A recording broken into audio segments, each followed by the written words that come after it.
Bismillahirrahmanirrahim. Assalamualaikum warahmatullahi wabarakatuh. A'udzu billahi minasyaitonir rajim. Bismillahirrahmanirrahim. Alhamdulillahirabbil alamin. Wa bihi nasta'inu ala umurid dunya waddin. Wa ala alihi wa sahbihi asma'in. La hawla wa la quwwata illa billahil aliyyil adzim. Amma ba'd. Yang terhormat Kepala SD Negeri 3 Kaliaman, yaitu Ibu Yunani Purlistianingsih SPD, yang kami hormati calon guru penggerak Angkatan 10, yaitu ada 3 peserta, dan yang kami hormati peserta yang mengikuti acara diseminasi pada hari ini.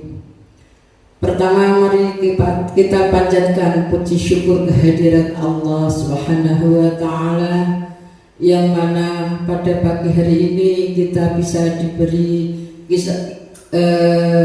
kesehatan sehingga kita bisa melaksanakan tugas, yaitu diseminasi untuk calon penggerak Angkatan 10. Sholawat serta salam kita tunjukkan kepada Nabi Agung Rasulullah Sallallahu Alaihi Wasallam, yang mana kita nantikan syafaatnya kelak di yaumil qiyamah. Amin Allahumma amin. Hari Senin 10 Juni 2024, acara diseminasi calon guru penggerak Angkatan 10 dengan susunan acara, yaitu pembukaan, doa, kemudian menyanyikan lagu Indonesia Raya dan Mars Jepara, dan sambutan kepala sekolah puisi oleh salah satu peserta calon guru penggerak Angkatan 10, isi dan tanya jawab, kemudian yang terakhir adalah penutup.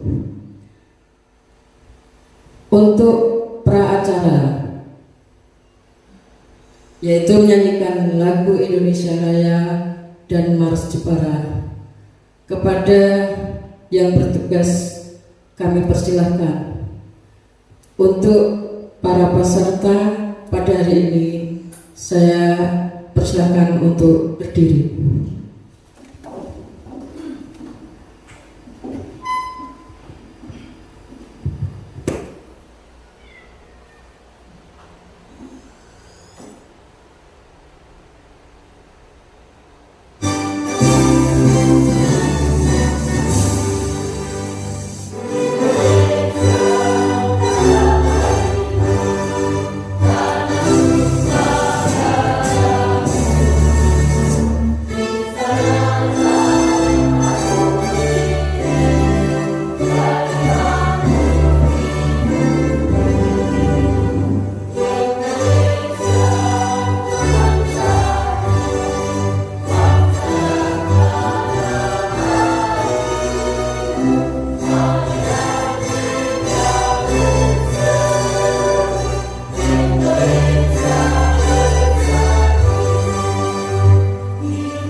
Hadirin dipersilakan untuk duduk kembali. Agar acara ini bisa berlancar mulai awal sampai akhir, marilah kita berdoa sesuai dengan keyakinannya masing-masing. Untuk yang beragama Islam, kami hantarkan membaca suratul Fatihah. Alainya Al-Fatihah. A'udzubillahi minasyaitonir rajim. Bismillahirrahmanirrahim. Alhamdulillahirabbil alamin. Arrahmanirrahim. Maliki yaumiddin. Iyyaka na'budu wa iyyaka nasta'in. Ihdinas siratal mustaqim. Siratal ladzina an'amta 'alaihim ghairil maghdubi 'alaihim waladdallin. Terima kasih.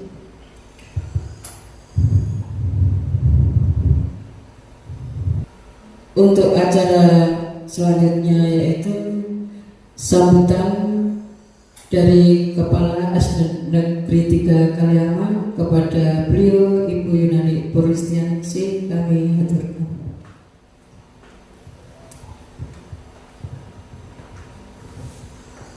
Terima kasih atas waktu yang telah diberikan. Assalamualaikum warahmatullahi wabarakatuh. Selamat pagi dan salam sejahtera untuk kita semua. Yang saya hormati Bapak dan Ibu Guru SD Negeri 3 Kaliaman, dan juga khususnya kepada 3 calon guru penggerak yang ada di SD Negeri 3 Kaliaman, yaitu Bapak Azharuddin Latif SPDSD, 2 Ibu Azimatul Manikah SPDSD, dan Ibu Yohana SPDSD.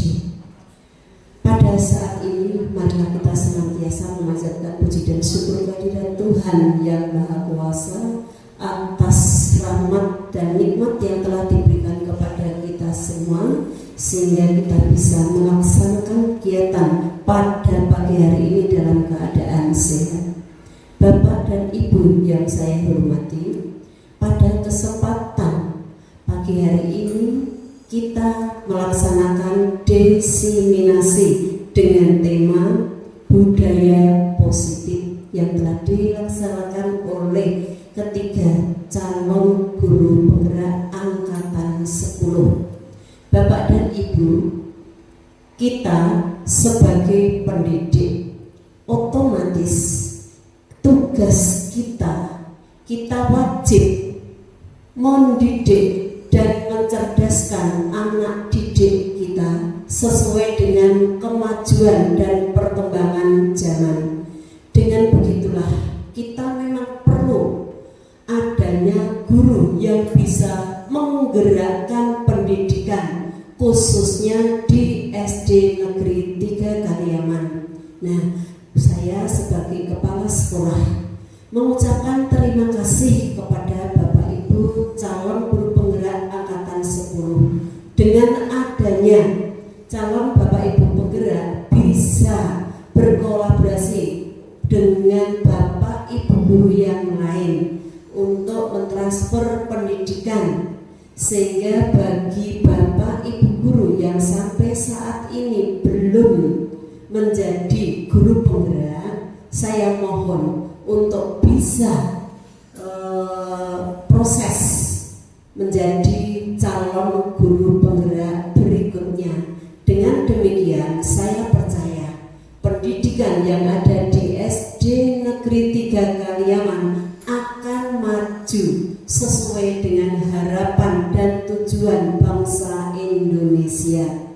Bapak dan Ibu, pada kesempatan pagi hari ini saya mengucapkan selamat kepada Bapak Ibu bertiga yang pada sampai saat ini telah sukses untuk melaksanakan tugas-tugas dalam guru penggerak. Semoga sampai tugas akhir nanti bisa berjalan lancar dan sukses, sehingga tujuan dari guru penggerak tersebut bisa tercapai, sehingga bisa menjadi inspirasi penyemangat bagi Bapak Ibu guru yang demikianlah sebagai harapan dari kami sebagai kepala sekolah. Demikian sambutan dari kami. Terima kasih. Wassalamualaikum warahmatullahi wabarakatuh.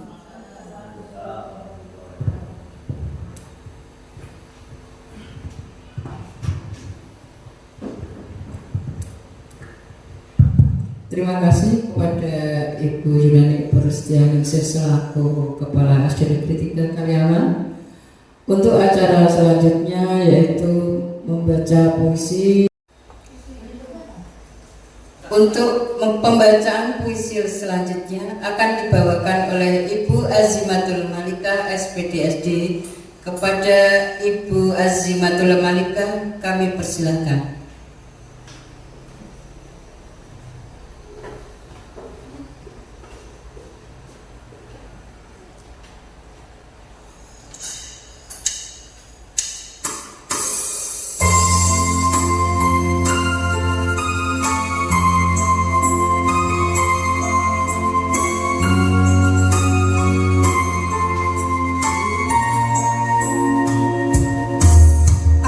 Melihat Indonesia. Jikalau aku berdiri di pantai Liuk, aku mendengar lautan Hindia bergelora membanting di pantai Liuk itu.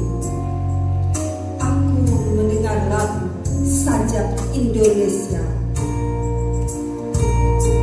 Jikalau aku melihat sawah-sawah yang menguning menghijau, aku tidak lagi melihat batang-batang padi yang menguning, menghijau. Aku melihat Indonesia. Jikalau aku melihat gunung-gunung, Gunung Merapi, Gunung Semeru, Gunung Merbabu, Gunung Tangkuban Perahu, Gunung Kelebet, dan gunung-gunung yang lain, aku melihat Indonesia. Jikalau aku mendengarkan lagu-lagu merdu dari Batak, bukan lagi lagu Batak yang kudengarkan, aku mendengar Indonesia. Jikalau aku mendengarkan Pangkur Palaran, bukan lagi Pangkur Palaran yang kudengarkan, aku mendengar Indonesia. Jikalau aku mendengarkan lagu Olesio dari Maluku, bukan lagi aku mendengarkan lagu Olesio, aku mendengar Indonesia. Jikalau aku mendengarkan burung perkutut menyanyi di pohon, ditiup angin yang sepoi-sepoi, bukan lagi aku mendengarkan burung perkutut, aku mendengarkan Indonesia.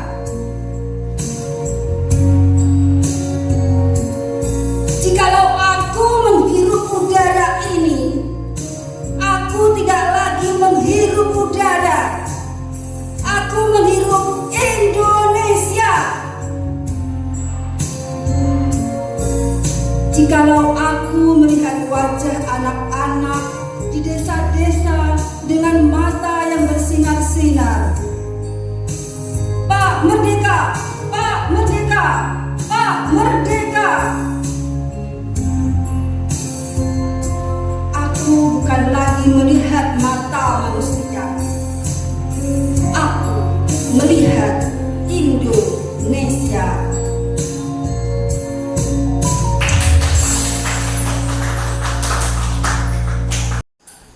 Marilah kita SPDSD bersama.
Hadirin yang kami hormati, acara selanjutnya yaitu inti dan nanti diisi dengan tanya jawab.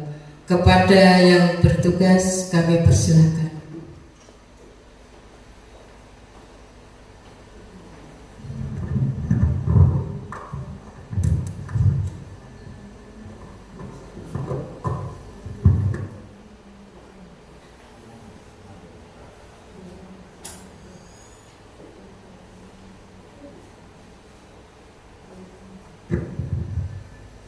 Terima kasih.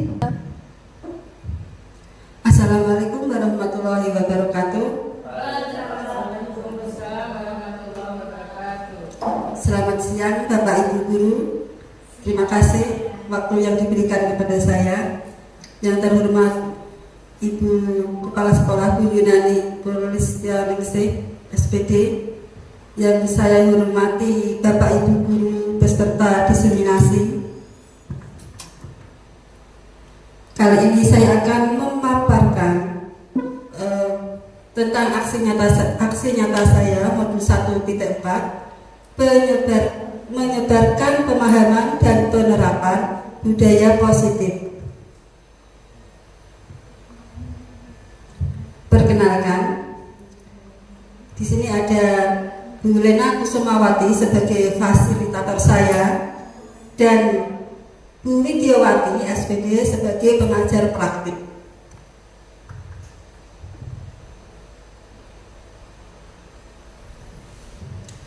Di sini saya akan memaparkan materi yang saya terima selama mengikuti CGB 2 bulan.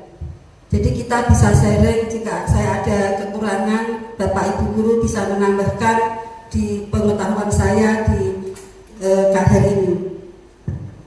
Yang pertama, pengantar. Konsep pendidikan menurut Ki Hajar Dewantara melibatkan pengakuan akan pentingnya budaya dan lingkungan positif di sekolah yang menempatkan murid sebagai fokus utama. Dalam konsep Dewantara, pendidikan bukan hanya tentang transfer pengetahuan, tapi juga mencakup pembentukan karakter dan pengembangan potensi setiap murid. Oleh karena itu, menciptakan budaya dan lingkungan yang mendukung inklusif dan memperdayakan di sekolah menjadi kunci untuk mewujudkan visi pendidikan yang diinginkan.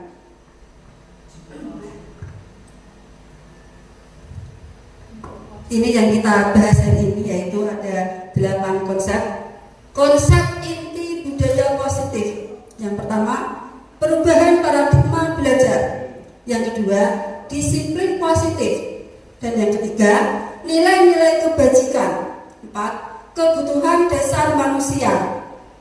5. Motivasi perilaku manusia. 6. Posisi kontrol guru. 7. Keyakinan kelas. Dan yang ketiga, yang terakhir adalah segitiga restitusi. Nah, ini akan kita kupas tuntas hari ini satu persatu. Yang pertama, pembelajaran dengan paradigma baru. Pembelajaran dengan paradigma baru merupakan pembelajaran yang dirancang berdasarkan prinsip pembelajaran berdiferensiasi, sehingga pada peserta didik belajar sesuai dengan kebutuhannya, berdasarkan tahap perkembangan sesuai teori psikologi modern untuk mewujudkan profil pelajar Pancasila. Miskonsepsi tentang teori kontrol. Ada 4 ilusi miskonsepsi tentang teori kontrol. Yang pertama, ilusi guru mengontrol murid. Di sini maksudnya ilusi adalah persepsi, pandangan yang salah. Kita sebagai guru kadang berusaha untuk mengontrol murid. Murid akan kita setir seperti apa. Itu pemahaman yang salah. Yang kedua, ilusi bahwa semua penguatan positif, efektif, dan bermanfaat. Misalnya ilusi ini penguatan positif. Misalnya ada anak mendapat nilai yang bagus, mendapat nilai akademik maksudnya. Terus kita memberi penguatan positif. Hebat, kamu pintar nak. Akan saya beri hadiah sesuai dengan perjanjian kemarin. Nah, itu termasuk penguatan nilai penguatan positif, efektif dan bermanfaat. Itu termasuk ilusi. Yang ketiga adalah ilusi bahwa kritik dan membuat rasa bersalah mampu menguatkan karakter. Dan yang keempat, ilusi bahwa orang dewasa berhak memaksa. Kadang kita sebagai orang dewasa sekaligus berperan sebagai guru, di rumah berperan sebagai orang tua, kadang tidak punya waktu atau mungkin pengetahuan yang kurang luas ya mungkin ya, kurang memahami anak. Kita memaksa kehendak agar anak sesuai dengan yang kita harapkan. Nah, itu ilusi, itu pemahaman yang salah. Mengubah paradigma stimulus respon ke pendekatan teori kontrol. Ini ada dua jenis, stimulus respon dan teori kontrol. Perbedaannya adalah di stimulus respon realitas kebutuhan kita sama.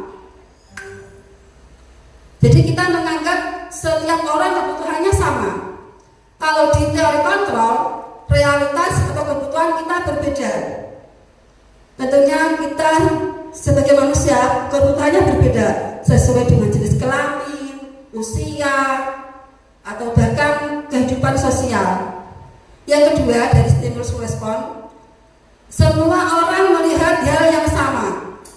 Dari teori kontrol, setiap orang memiliki gambaran berbeda. Yang ketiga, kita mencoba mengubah agar berpandangan sama dengan kita. Itu pada stimulus respon. Jadi kita sering mendengarkan, kalau aku, nih aku bahasa Jawa-nya, jangan disamakan. Kita dengan orang lain jangan disamakan, berbeda. Kalau untuk teori kontrol, kita berusaha memahami pandangan orang lain tentang dunia. Stimulus kontrol, perilaku buruk dilihat sebagai suatu kesalahan. Jadi misalnya kalau ada anak berperilaku buruk, contohnya datang sekolah terlambat, itu dianggap kesalahan dari stimulus kontrol. Kalau dari teori kontrol, semua perilaku memiliki tujuan. Jadi mungkin dia terlambat karena ada sesuatu yang tidak diinginkan dia juga. Lanjut, stimulus respon, orang lain bisa mengontrol saya. Di sini maksudnya orang lain bisa mengontrol saya disuruh apa, dikontrol oleh orang lain bisa. Tapi untuk teori kontrol, hanya Anda yang bisa mengontrol diri Anda sendiri. Lanjut, dari stimulus respon, saya bisa mengontrol orang lain. Tapi dari teori kontrol, Anda tidak bisa mengontrol orang lain. Orang lain yang bisa mengontrol ya dirinya sendiri. Lanjutnya, pemaksaan ada pada saat rujukan gagal. Itu pada stimulus respon. Jadi biasanya ini sering saya lihat di orang tua ke anak, setelah dibujuk rayu tidak mau anaknya misalnya minta jajanan atau apa, terus yang orang dewasa atau orang tuanya marah dan memaksa. Untuk teori kontrol, kolaborasi dan konsensus menciptakan pilihan-pilihan baru.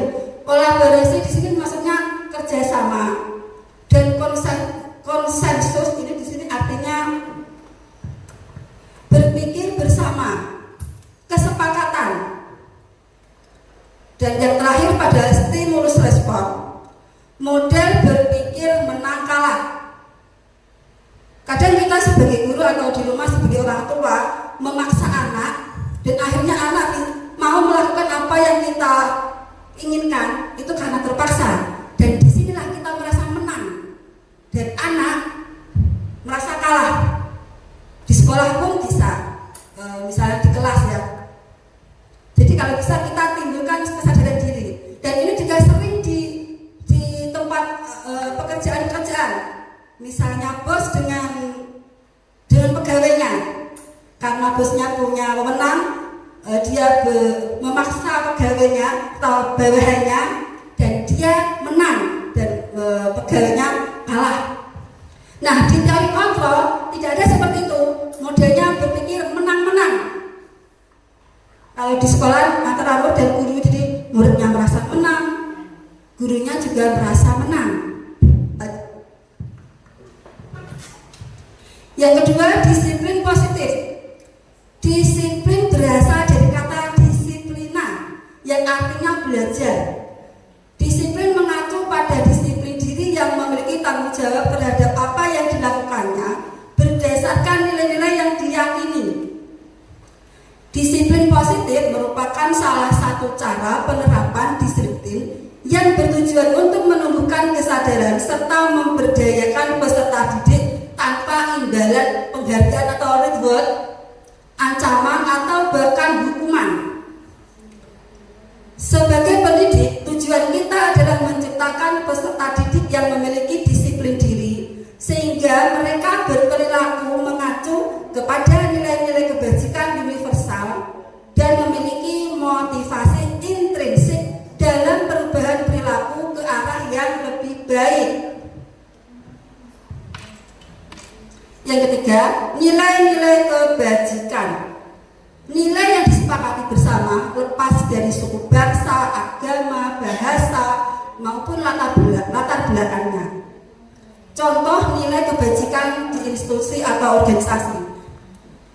Nilai kebajikan yang sesuai dengan profil pelajar Pancasila, yaitu beriman dan bertakwa kepada Tuhan Yang Maha Esa dan berakhlak mulia, berkebinekaan global, gotong royong, mandiri, kreasi, dan bernalar kritis.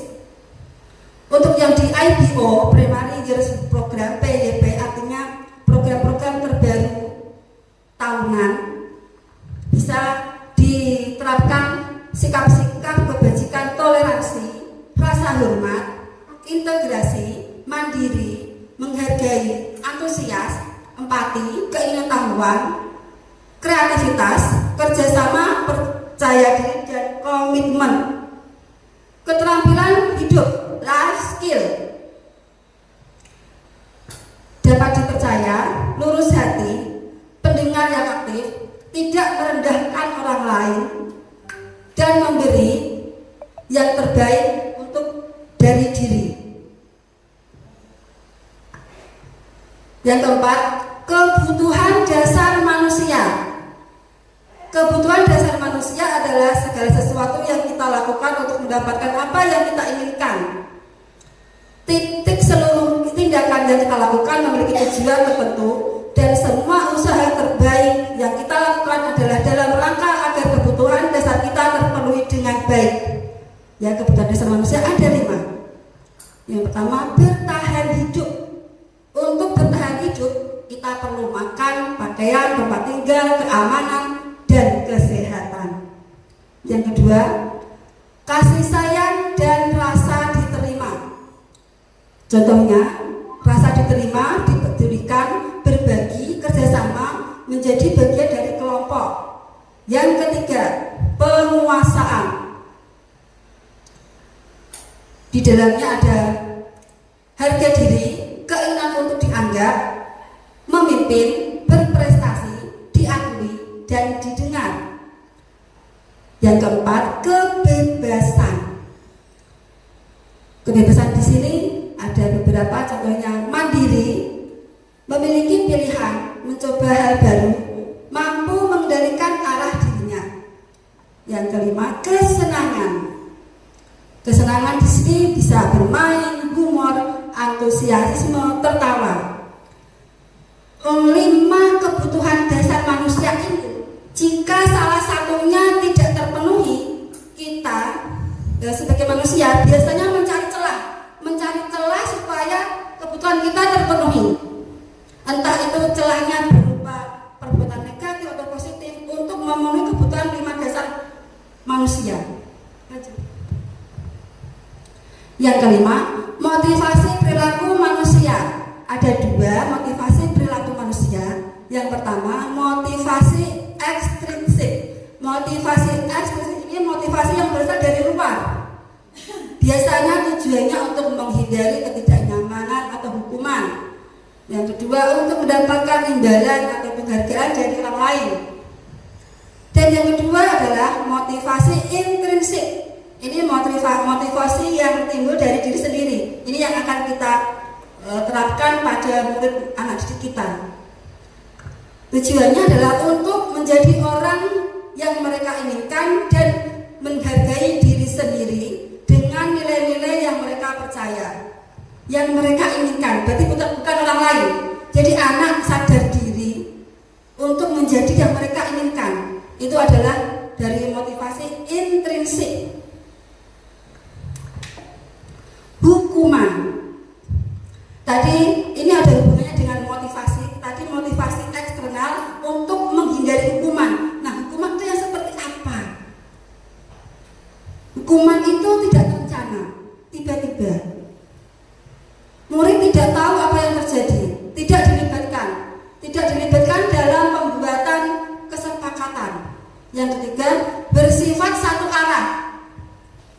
Hukuman itu bersifat satu arah. Jadi misalnya kalau ada anak terlambat, kalau biasanya dihukum untuk lari keliling kelas, ya langsung disuruh lari keliling lapangan tanpa ditanya dulu, sepihak. Dan yang keempat, biasanya hukuman itu berupa fisik atau psikis. Fisik tadi seperti lari lapangan berapa kali. Kalau psikis itu bisa berupa dipermalukan, dimarahi di depan orang banyak. Jadi kalau kita punya niat untuk menasihati anak, bisa 4 mata lah, jangan di depan anak yang lain, itu mempermalukan. Lanjut. Perbedaan hukuman, konsekuensi, dan restitusi. Di sini yang paling tinggi posisinya adalah restitusi. Hukuman tadi tidak terencana, tiba-tiba. Yang kedua, murid tidak tahu apa yang terjadi dan tidak dilibatkan. Yang ketiga, bersifat satu arah. Yang keempat, berupa fisik, psikis, hukuman. Yang kedua, konsekuensi. Konsekuensi ini terencana, disepakati sesuai peraturan. Yang kedua, murid tetap dibuat tidak nyaman. Yang ketiga, sikap guru memonitor murid selalu. Dan yang ketiga, restitusi. Restitusi ini proses menciptakan kondisi bagi murid untuk memperbaiki kesalahan. Proses yang kolaboratif mengajarkan murid untuk selalu mencari solusi sendiri. Nah, yang keenam, 5 posisi kontrol guru. Kita sebagai pendidik punya ada 5 posisi kontrol guru. Yang pertama, menghukum. Yang kedua, membuat rasa bersalah. Yang ketiga, sebagai teman. Dan yang keempat, pemantau. Yang kelima ini yang paling tinggi posisinya, paling bagus, sebagai manajer. Contoh penerapan 5 posisi kontrol guru. Misalnya, kasus siswa tidak memakai atribut ketika upacara bendera. Yang pertama, kalau sebagai penghukum itu hormat pada bendera selama 1 jam. Kalau perlu hormatnya di lapangan di tempat yang panas. Itu posisi guru sebagai penghukum. Kalau posisi guru sebagai pembuat rasa bersalah, anak bisa diajak bicara. Berapa kali Bapak Ibu memberitahumu, kamu selalu mengecewakan Ibu. Jadi timbullah murid pemikiran pada murid, iya ya saya bersalah, ya Bu maaf Bu. Misalnya seperti itu. Yang ketiga, posisi kontrol guru sebagai teman. Kalimatnya contohnya seperti ini. Ayo dong, ikuti aturan sekolah. Tolong bantu Ibu Bapak yang sekali ini saja. Ya sudah tidak apa-apa, lain kali jangan sampai berbuat seperti itu lagi ya. Itu posisi kita sebagai teman. Yang keempat, posisi kontrol guru sebagai pemantau. Contohnya kalimatnya seperti ini. Kamu tahu konsekuensinya. Setelah upacara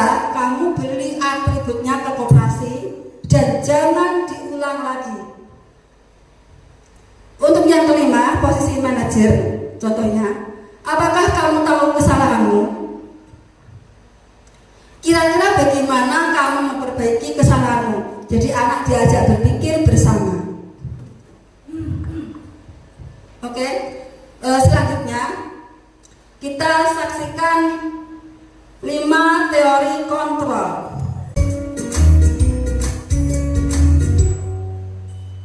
Salam bahagia Ibu dan Bapak guru hebat. Dalam penerapan disiplin positif restitusi, salah satu program yang dikembangkan adalah 5 posisi kontrol. 5 posisi kontrol dalam restitusi adalah proses perjalanan seorang pendidik agar dapat mengenali dirinya. Pada video kali ini, kita akan membahas tentang 5 posisi kontrol yang dikembangkan oleh Diane Gosson dan contoh penerapannya.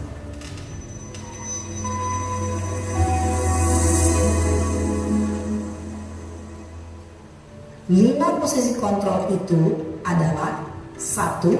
Posisi penghukum, 2. Posisi pembuat merasa bersalah, 3. Posisi teman, 4. Posisi pemantau atau monitor, dan 5. Posisi manajer. Untuk lebih memahami kelima posisi tersebut, mari kita saksikan kasus Naren yang terlambat hadir 20 menit di sekolah dan melihat bagaimana kelima posisi kontrol dalam menghadapi masalah tersebut.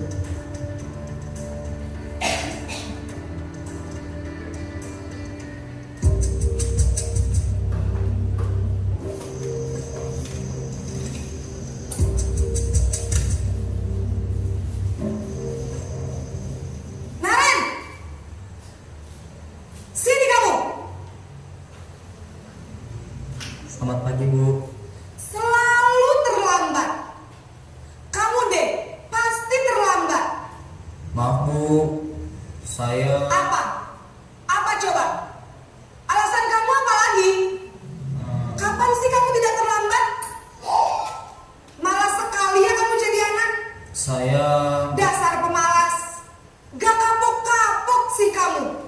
Sudah berapa kali terlambat? Sana, kamu keliling lapangan basket 2 kali. kenapa saya harus keliling lapangan basket, Bu? Kenapa? Kamu melawan ibu. Berani-beraninya jawab. Sudah terlambat, masih berani jawab pula. Sekarang, keliling lapangan basket 5 kali sekalian. Biar kapok. Cepat. Pergi sana ke lapangan basket. Posisi penghukum biasanya berbicara dengan nada tinggi, menghardik, menunjuk-nunjuk, menyakiti, dan menyindir. Hukuman bisa berupa fisik maupun psikis. Ibu dan Bapak guru hebat, dampak yang terjadi pada murid ketika guru berada pada posisi penghukum adalah murid cenderung akan memberontak, bahkan menyimpan dendam.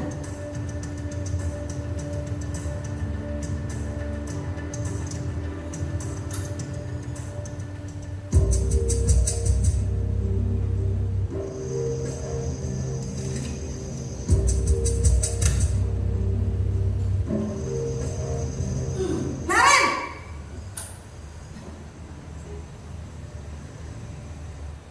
Selamat pagi, Bu.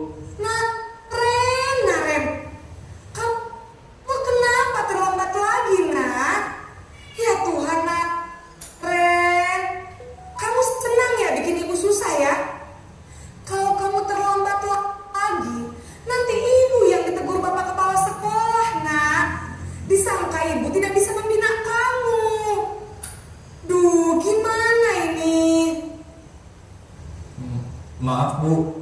Duh Gusti Naren, kamu suka ya kalau ibu ditegur bapak kepala sekolah? Terus, sekarang ibu harus tulis apa ini di buku absen? Ini kamu sudah sering terlambat loh. Ibu harus apa coba? Maaf, Bu. Maaf sekali. Ya sudah, lain kali jangan bikin ibu susah lagi ya, anak ya. Ibu tidak akan kuat lagi kalau kamu begini terus. Bisa jantungan kalau ibu tegur bapak kepala sekolah. Sana ya Bu, maaf sekali. Posisi pembuat rasa bersalah berbicara dengan nada tenang, cenderung lembut. Namun kata-kata yang diutarakan membuat murid merasa menjadi orang yang gagal, memandang buruk dirinya sendiri, merasa tidak berharga, dan tidak sanggup membahagiakan orang lain. Ketika guru mengambil posisi pembuat rasa bersalah, murid akan menganggap dirinya yang bersalah dan ia akan menyimpan emosi negatif tersebut di dalam dirinya.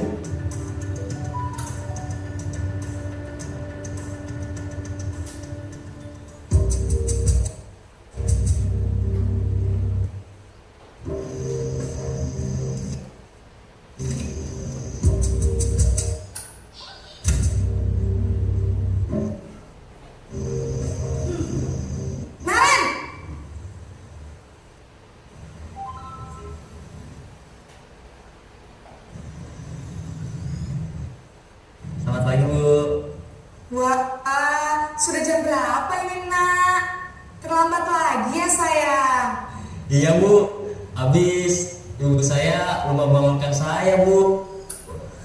Kamu malah menyalahkan ibu kamu. Kamu bukannya anak yang larinya paling kencang. Kok terlambat sih? Iya Bu, saya memang terlambat bangun tadi. Jadi biarpun saya lari kencang, tetap gak kekejar Bu. Ya sudah sana. Nanti lain kali larinya lebih kencang lagi ya, biar gak terlambat lagi. Bikin seneng ibu, Bu, demi ibu. Bisa kan? Bisa lah Bu. Bu, Ya sudah sana masuk kelas. Ibu beresin urusan absen kamu. Kamu ini ada-ada saja. Dalam posisi teman, guru berbicara dengan nada suara ramah, akrab, cenderung bersenda gurau untuk menjaga suasana tetap santai. Murid akan merasa senang, aman, dan akrab dengan guru. Identitas yang tercipta adalah identitas sukses atau berhasil. Namun, perlu diingat, karena ini masih dorongan eksternal, maka ada faktor ketergantungan dari murid kepada orang tertentu. Di sini, guru absennya, sehingga di lain waktu, murid bisa berperilaku baik, namun hanya kepada orang-orang tertentu saja.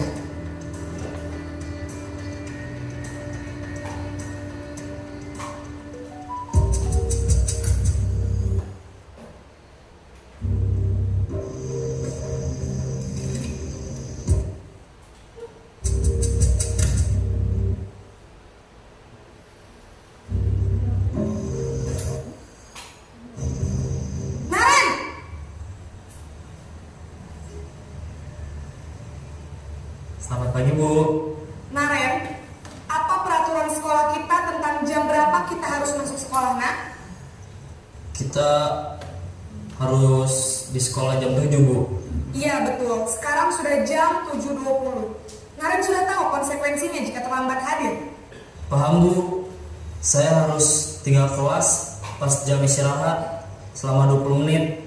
Iya benar, konsekuensinya demikian. Jadi nanti jam 9.30 pas istirahat, kamu harus tinggal di kelas, kerjakan tugas tambahan untuk ketertinggalan kamu, ya? Baik Bu. Posisi pemantau mengandalkan penghitungan atau data untuk mengontrol murid. Guru mengarahkan murid berdasarkan peraturan dan konsekuensi. Seorang pemantau menunjukkan bahasa tubuh dan ekspresi wajah yang datar dan cenderung formal.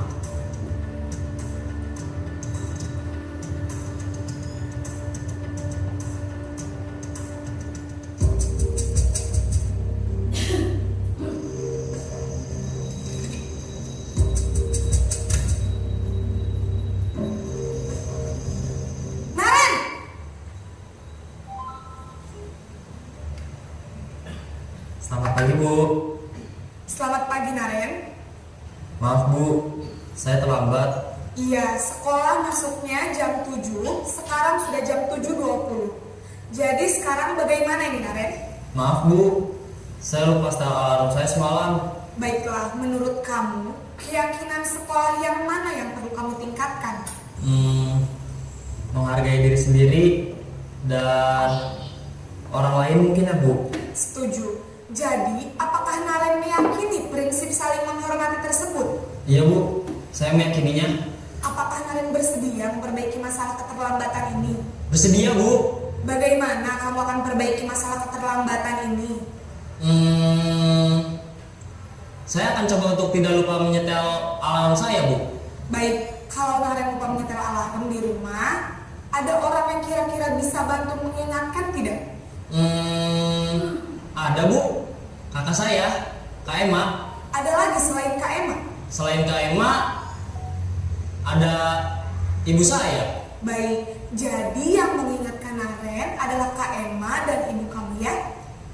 Kira-kira akan mulai setel alarm kapan nih, Naren? Setelah pulang sekolah, akan segera saya lakukan. Baik, jadi Naren akan setel alarm untuk bangun besok pagi dan akan diingatkan oleh kakak dan ibunda Naren ya. Ada lagi yang mungkin perlu dilakukan Naren agar tidak terlambat bangun lagi? Tidak ada Bu. Baik Naren, terima kasih untuk kerjasama kamu. Sekarang kamu perlu kembali ke kelas untuk belajar. Baik Bu. Terima kasih. Posisi manajer adalah posisi kontrol yang disarankan untuk membimbing murid memiliki sikap disiplin yang positif, yaitu murid yang mandiri, bertanggung jawab, dan dapat memecahkan masalah. Tujuan dari posisi ini adalah agar murid dapat berefleksi atas tindakannya. Guru akan dengan tulus memberikan pertanyaan-pertanyaan bermakna sehingga membuat murid dapat belajar dari kesalahannya dan mencari sebuah solusi untuk menyelesaikannya. Ibu dan bapak guru hebat, setelah mengamati adegan kelima posisi kontrol tadi, kira-kira posisi mana yang paling ideal? Posisi mana yang dapat menunjang motivasi intrinsik murid? Ya, tentu posisi manajer. Posisi ini memang posisi ideal yang ingin dituju setiap pendidik.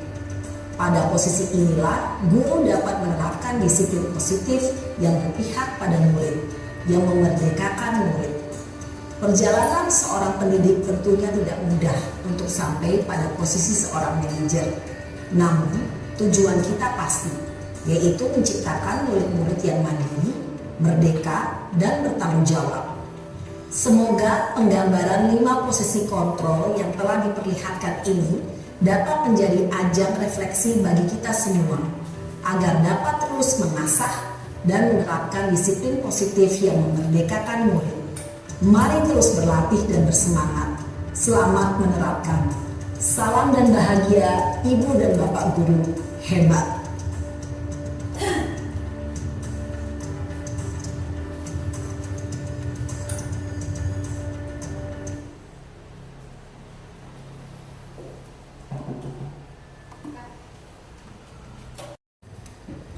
Bapak Ibu, tadi sudah kita saksikan bersama video penjelasan tentang 5 posisi kontrol kita sebagai guru.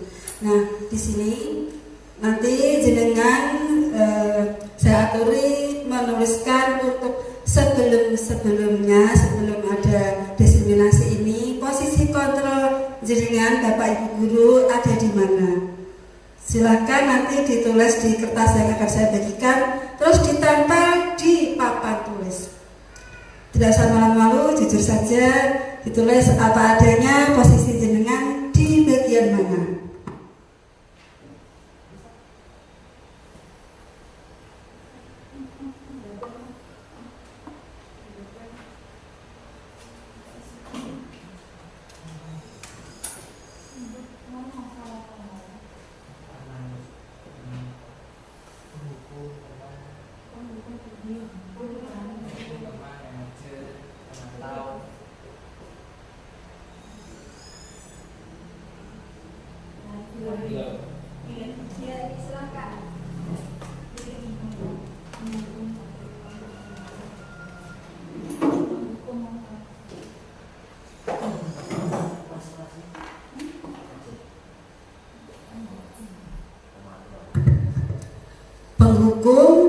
pembuat rasa bersalah, pemantau, teman, dan manajer.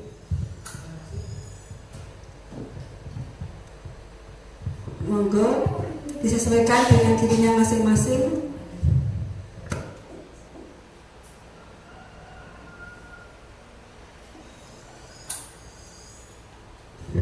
Monggo menyesuaikan titik menulis posisi kita sebagai guru tadi yang hubungannya dengan 5 posisi kontrol.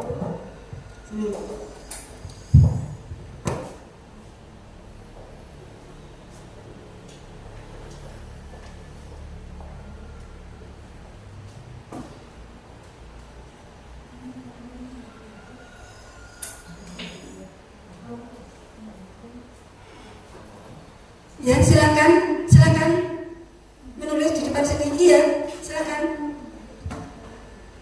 Tempel di sini.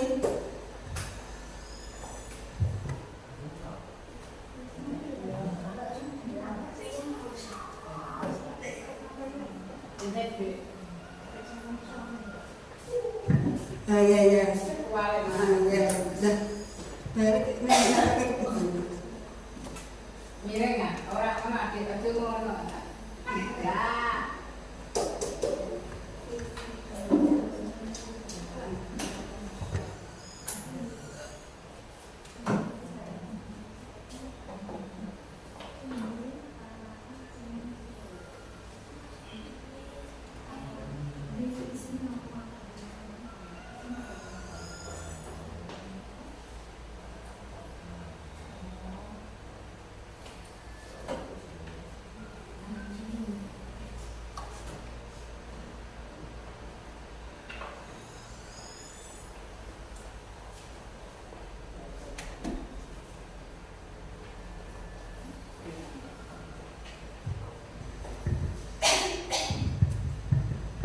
Terima kasih. Di sini posisinya adalah sebagai teman. Balik.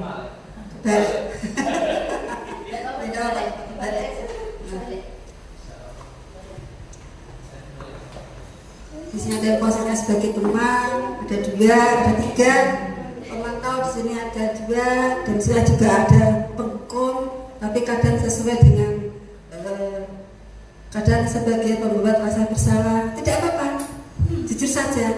Harapan saya setelah jenengan saya sosialisasikan apa yang saya dapatkan selama belajar menjadi guru penggerak, jenengan nanti bisa sampai di posisi kontrol yang kelima, tahap yang paling tinggi yaitu manajer.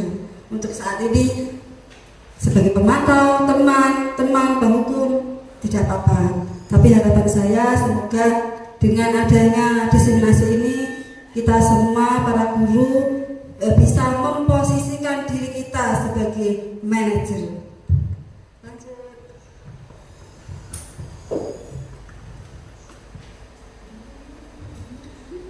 Posisi kontrol, apakah aku? Nah, tadi sudah ya. Saya kecewa sekali dengan kamu. Ini posisi kontrol rasa bersalah. Kamu tidak pernah mendapat nilai jika tidak mengerjakan tugas. Keyakinan kelas. Mengapa keyakinan kelas?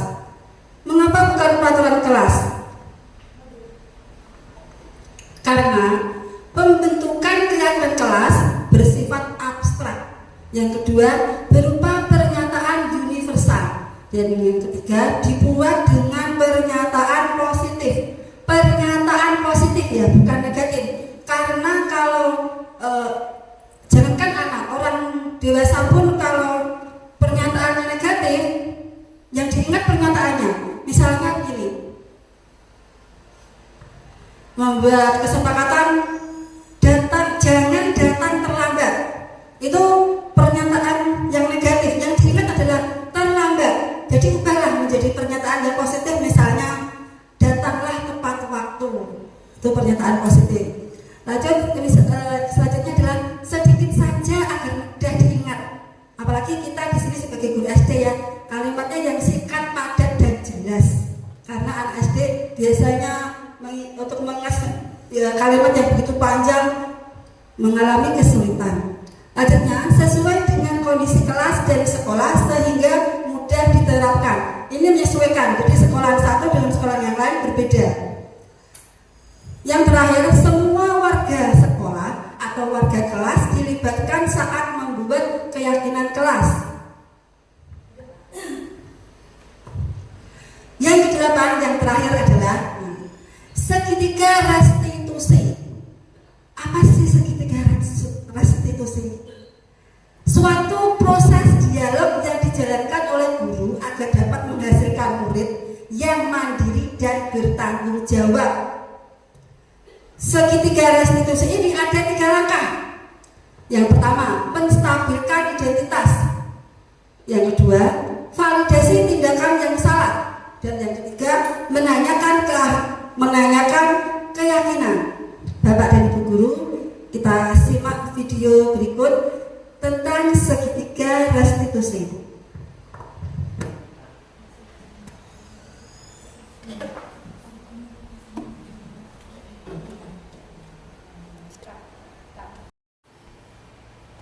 Yuk.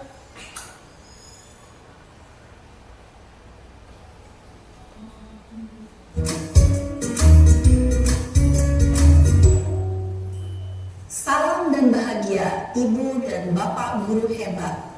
Pada video kali ini kita akan membahas tentang salah satu program disiplin positif yang diterapkan di lingkungan sekolah yang dikenal dengan nama restitusi.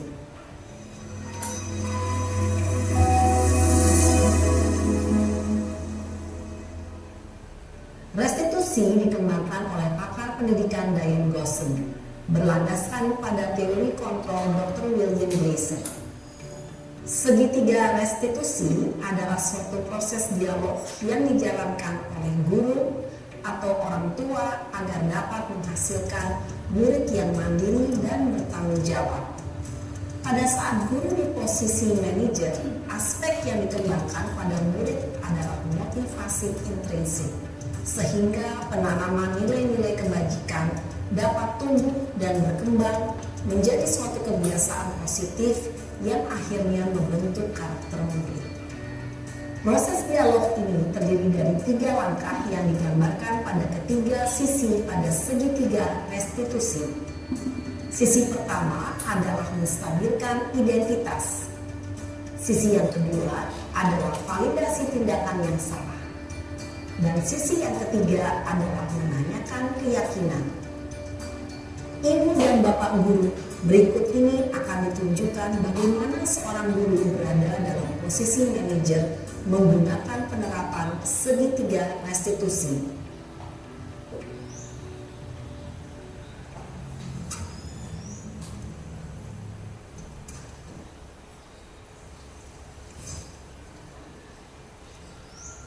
Siang Sarah. Siang Pak. Sudah lama gak ketemu Sarah? Kenapa hari ini ada di sini? Kesel Pak, kesel banget. Masa aku dikatain tukang fitnah Pak?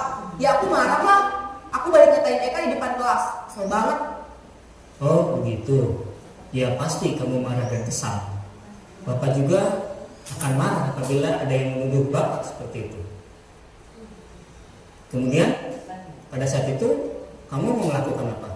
Ya saya langsung ngatain Eka lah Pak. Kesel banget. Saya bentak-bentak dia depan teman-teman lain. Oh begitu. Pasti kamu melakukan seperti itu karena suatu alasan tertentu, bukan? Iyalah, masa saya diam saja Pak?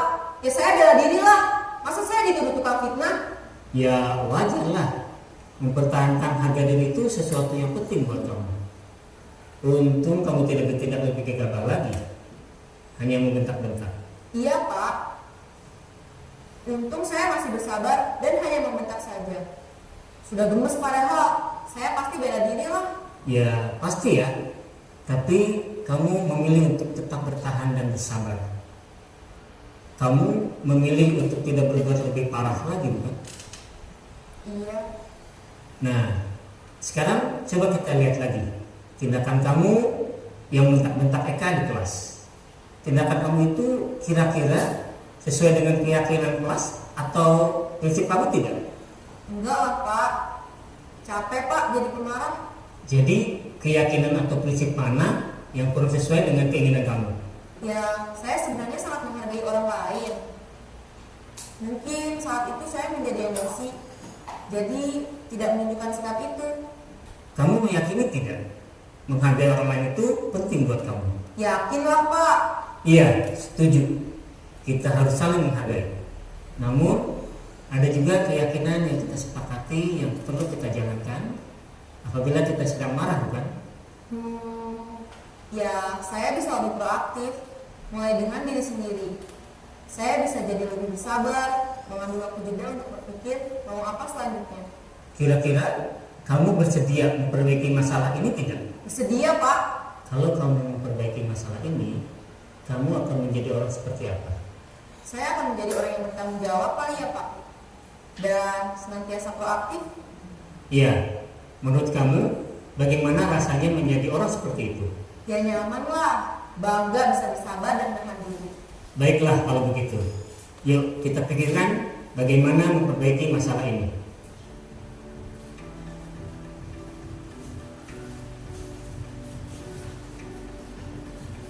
Ibu dan Bapak guru hebat, baru saja kita menyaksikan contoh bagaimana seorang guru berada dalam posisi manajer menggunakan penerapan segitiga restitusi.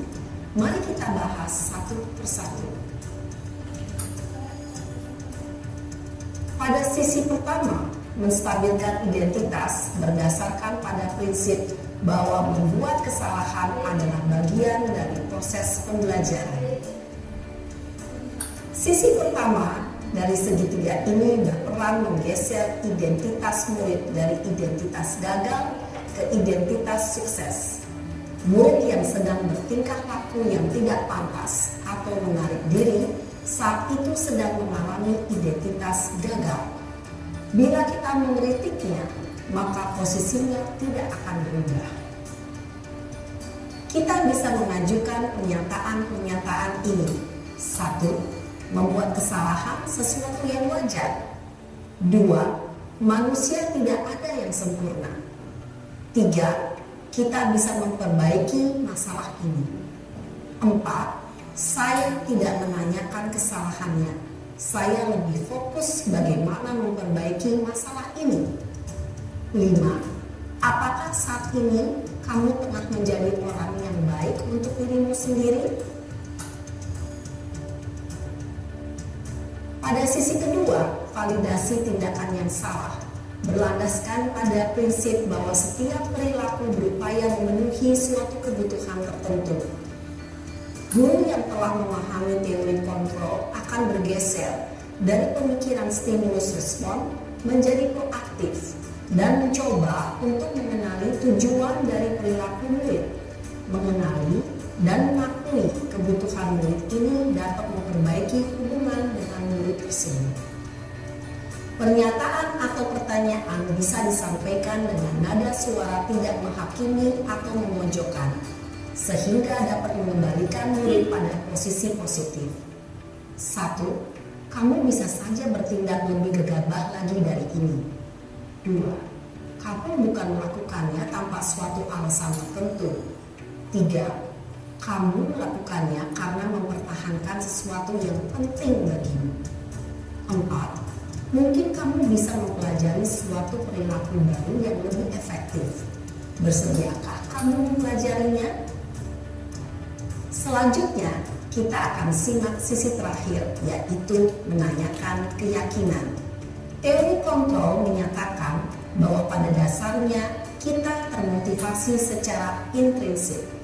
Pada saat perilaku yang salah telah divalidasi dan identitas sukses telah stabil, maka murid telah siap mengaitkan keyakinan-keyakinannya dengan tindakannya yang salah dan pemikirannya telah bergeser ingin menjadi orang yang dituju.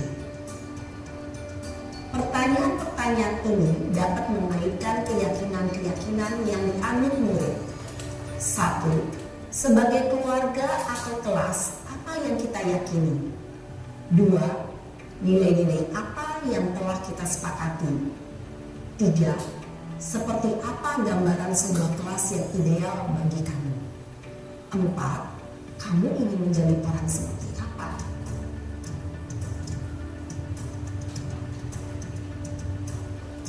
Dalam menerapkan segitiga restitusi, perlu diperhatikan beberapa hal, yaitu: 1.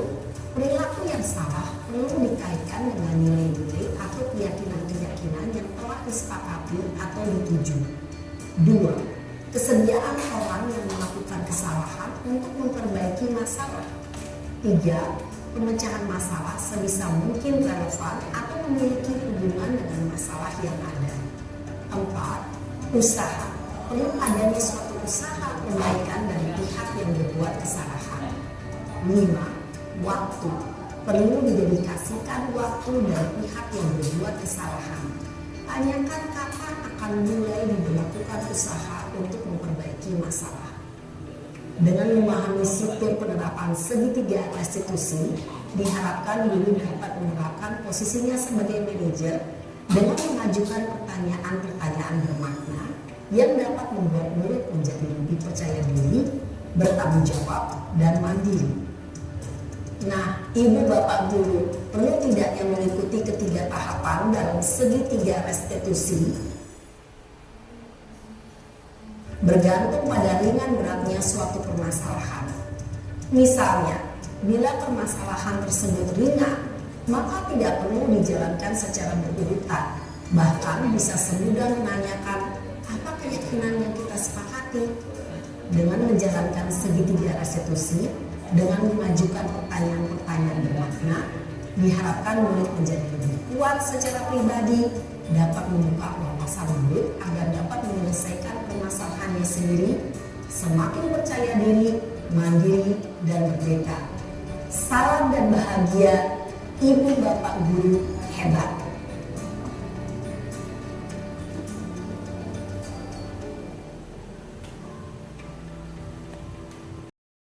Guru, tadi kita telah saksikan bersama video tentang segitiga restitusi. Saya sudah menerapkan segitiga restitusi di kelas saya. Ini saya akan menayangkan video saya tentang segitiga restitusi. Ini adalah ilustrasi kejadian kasus anak di kelas 5.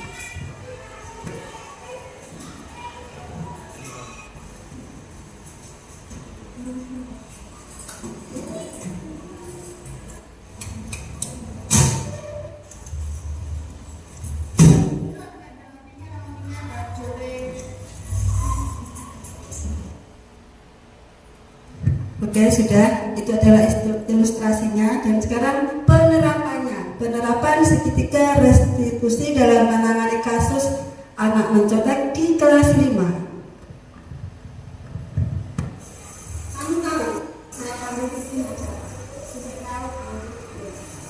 Tadi saya lihat kamu bersuka dengan video. Saya kesal. Kenapa kesal? Video terus menerus mencontek pekerjaan saya. Tidak hanya PR, tugas-tugas yang lain juga sering dicontek. Oh gitu. Wajarlah kalau kamu kesal dan marah.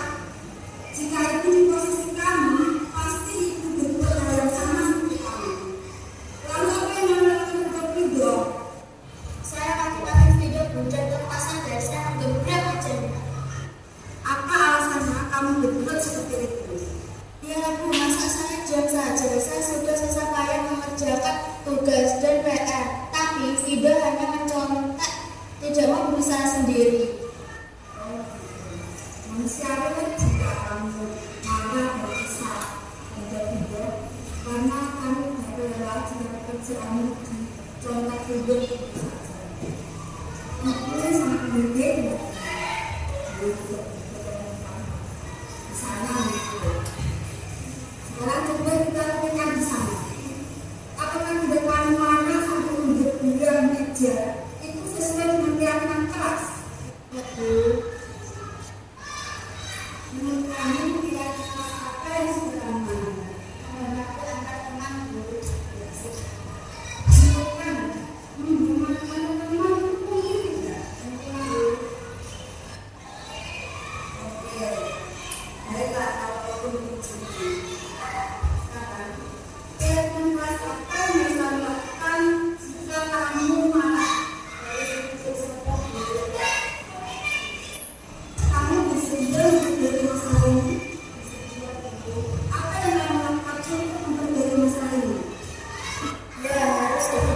sabar dan menahan amarah saya dulu. Kalau ada teman yang mencontek, saya akan lapor kepada guru. Semuanya sekarang kamu berdoa. Terima kasih.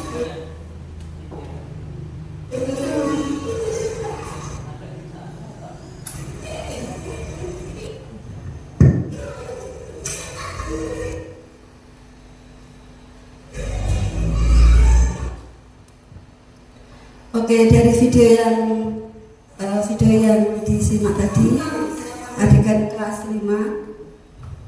Di sini anak merasa menang, anak menang, gurunya juga menang. Jadi tidak ada yang merasa dirugikan, tidak ada yang merasa terpaksa. Diakhiri dengan draw, menang dan menang. Lanjut, Pak. Nah, penutup.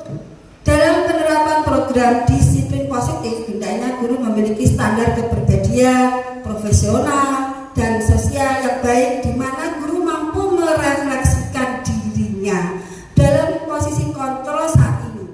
Bagaimana perjalanan dirinya sebagai among, manajer, yang menuntun murid-muridnya menjadi insan yang mandiri, merdeka, dan bertanggung jawab. Ini adalah standar nasional pendidikan. Thanks, terima kasih. Sampai di sini diseminasi saya. Jika Bapak Ibu ingin bertanya, silahkan. Oke, Pak Alvin, mau nggak Pak? Terima kasih atas kesempatan yang telah diberikan oleh Bu Monika. Untuk pertanyaannya, apakah sistem reward itu bisa membuat anak menjadi disiplin? Terima kasih. Ya, terima kasih Pak Udin.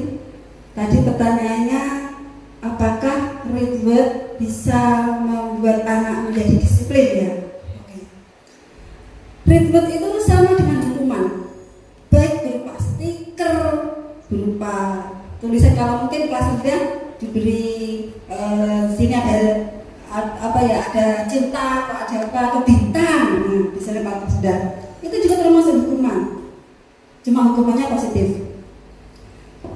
Reward, penghargaan, bisa untuk menjadikan anak menjadi disiplin, tapi dalam jangka waktu pendek, tidak bisa dalam jangka waktu panjang. Untuk kali ini mungkin anak bahagia, maulah melakukan perlakuan keras atau apa karena diberi reward. Tapi untuk selanjutnya belum tentu mau, karena mungkin rewardnya tidak memuaskan. Itu reward. Boleh kita memberi reward, boleh, tapi rewardnya itu berupa spontan. Jadi tidak diucapkan di awal. Misalnya begini, kita kan sering ya sebagai orang tua, kamu nanti kalau naik kelas ranking 1, enggak dulu ya, kalau sekarang udah ranking. Kalau ranking 1 atau nilainya 10 semua kumlot ya, saya berikan sepeda listrik. Wah, ini itu termasuk penghargaan. Penghargaan termasuk apa ya? Tadi hukuman, tidak boleh. Jadi kita kalau memberi iming-iming itu nanti motivasinya motivasi ekstrinsik. Di sini kita mengarahkan agar motivasinya itu dari diri sendiri, intrinsik. Diri sendiri ingin sadar diri, ingin bertanggung jawab. Jadi kalau memberi reward boleh, asal spontan. Terus yang lebih penting lagi, itu juga reward bagi anak yang gagal. Diberi reward karena dia mau berusaha. Jadi kita menilainya bukan hasilnya, usahanya, prosesnya.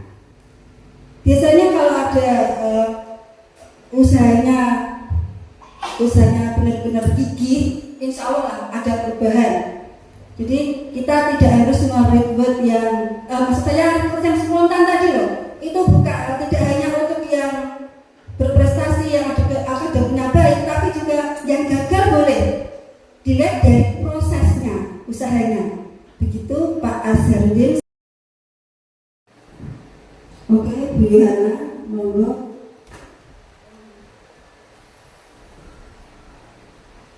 Terima kasih. Terima kasih waktu kesempatan yang baik ini, maka saya akan mengajukan sebuah pertanyaan dari pemaparan tentang budaya positif. Nah, tentang hukuman ini, sebagai guru, kadang kita itu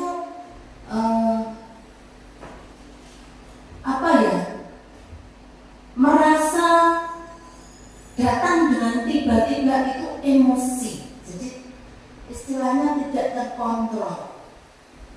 Melihat ulah anak kita yang mungkin tidak seperti yang kita inginkan, sebagai guru itu kadang saya emosi.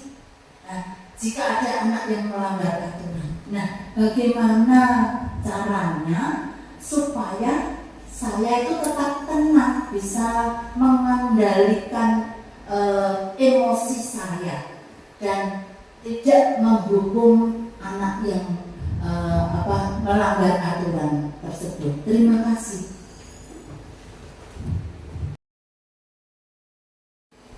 Terima kasih Bu Nana, pertanyaan yang luar biasa. Kita manusia, biasalah tempat salah dan dosa, kadang ya emosi juga, guru juga manusia. Apalagi kalau melihat anak-anak sudah dinasihati berkali-kali salah terus. Nah, kita otomatis saja spontanitas kita emosi, ya. Untuk mengatasi hal yang sedemikian rupa, kita sebagai guru mengingatkan diri sendiri lah. Posisi kita di 5 kontrol guru tadi yang paling bagus kan manajer. Kita berusaha disiplin. Disiplin artinya belajar ya. Berusaha belajar untuk memposisikan diri sebagai manajer. Itu yang pertama. Yang kedua, kita terapkan segitiga restitusi. Kalau kita yang emosi, usaha sebagai bagaimana supaya kita tidak emosi. Kalau di sini kalau dari guru agama yang mungkin disuruh wudhu dulu biar adem. Tapi maaf ya, kalau kita yang emosi berarti kita yang membutuhkan kebutuhan 5 kebutuhan manusia. Padahal di sini kan kita berusaha melayani, memenuhi kebutuhan 5 manusia, kebutuhan anak. Jadi kita kendalikan dulu supaya tidak emosi. Mengingatlah, ingat-ingat ini mencukupi 5 kebutuhan dasar anak, bukan kita. Yang itu, yang kedua tadi diterapkan restitusi. Anak diajak ngomong baik-baik, komunikasi, dicari kesalahannya di mana. Tadi ada 3 langkah tadi. Ada 3 langkah sampai yang terakhir supaya antara guru dan murid menjadi nyaman, yaitu menanyakan keyakinan kelas. Itu Bu Nana, semoga puas dengan jawaban saya. Terima kasih.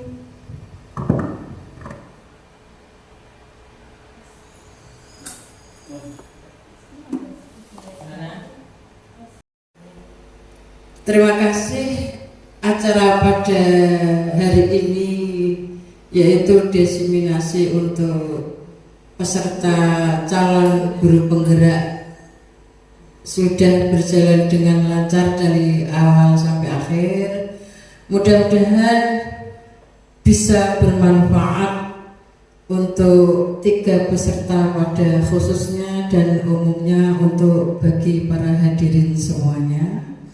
Dari saya, apabila ada kata-kata yang kurang berkenan di hati para hadirin, saya mohon maaf yang sebesar-besarnya. Marilah acara ini kita tutup dengan doa sesuai dengan keyakinannya.